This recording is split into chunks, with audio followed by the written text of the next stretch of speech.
guys, good evening sa ating lahat. Nandito kami ngayon guys sa Tagaytay. Ayan. Habang malamig pa yung klima dito sa Tagaytay guys, ay mamasyal naman muna kami para maranasan or maramdaman naman namin yung lamig dito sa Tagaytay guys bago matapos yung taglamig at papunta na tayo ngayon sa summer. Malapit na yung summer guys, kaya palamig-lamig muna kami dito sa Tagaytay. Naghahanap kami ng mapaghapunan guys, yung pinakamasarap na bulaluhan dito sa Tagaytay para sulit naman yung aming pamamasyal dito. Nakita nyo yan guys, oh, yung Capital Bulaluhan. Ayan, isa sa pinakamasarap daw yan dito sa Tagaytay guys, kaya first time namin kumain dito. Matikman naman yung sinasabi nilang isa sa pinakamasarap na bulaluhan dito sa Tagaytay guys. Thank you so much Ate Leia and Kuya Wildrin sa pag-treat sa amin ni Wilson dito sa Tagaytay. Sa uulitin. Nag-park lang kami guys at aakyat na rin. Grabe, ang lamig dito guys. Wow, grabe, sobrang lamig. Maya-maya lang guys ay papasok na rin kami kasi sobrang lamig dito sa labas guys. At nang matikman na rin yung bulalo dito sa Bulalo Capital. Ayan, masarap daw kasi talaga to dito ang bulalo.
Nandito na kami ngayon sa taas. Naghintay lang kami ng aming order na bulalo, tawilis at saka sisig. Ito yung pinakamasarap nila ditong menu guys.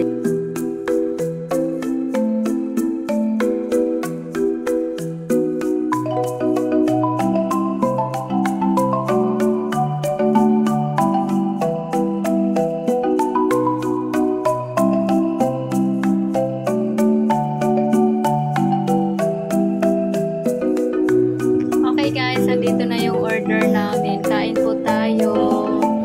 Yes guys, totoo talaga ang sarap ng bulalo na yun guys. So nakita nyo, ayan, walang kasebo-sebo yung bulalo dito guys. Tulad ng iba na masyadong masebo yung bulalo nila, kaya parang nakakatakot kainin. Pero dito guys, ang sarap ng bulalo, ang crunchy ng tawilis at saka yung sisig. Ang sarap ng Capital Bulaluhan dito sa Tagaytay guys. Sulit talaga ang sabaw ng bulalo dito sa Tagaytay guys, lalo sa lamig ang panahon. Ayan, sobrang lamig dito guys. Pumunta lang kami dito para kumain ng bulalo guys. O diba? Tapos ngayon, dating gawi, naghahanap na naman kami ng mapagkapihan guys. Para gamot sa aming mga ayan, Starbucks. Mag-Starbucks muna kami guys. Magkakape. Ito pala yung bagong open na Starbucks dito sa Tagaytay guys. Ayan, ang lawak. Lawak din yung kanilang parking area guys. Ayan. Pero malawak yung kanilang parking area guys. At saka yung Starbucks na yan, hindi mo akalain Starbucks na yan siya na simpleng kapihan na kasi malawak din yung loob niya guys. Yun nga lang, sobrang pila naman.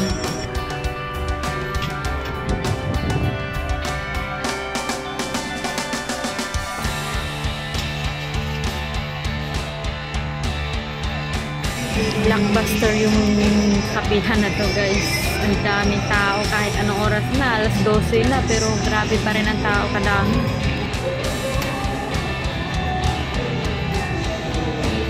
Kami naman guys, ito nakipila din. Nakikisaya rin sa haba ng pila.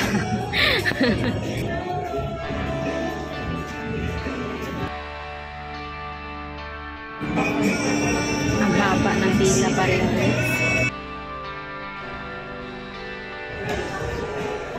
Guys, dito na naman sa loob. Sa wakas na napasok na tayo sa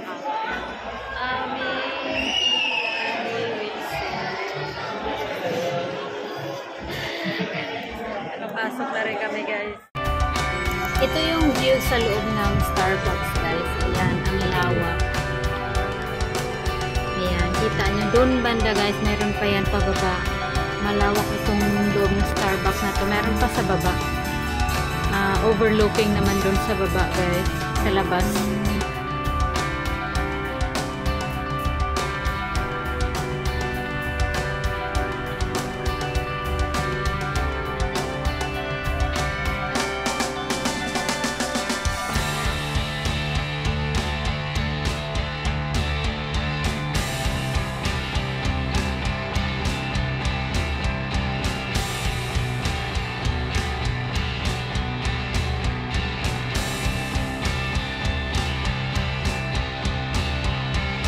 Ito naman yung view sa labas guys. Ayan.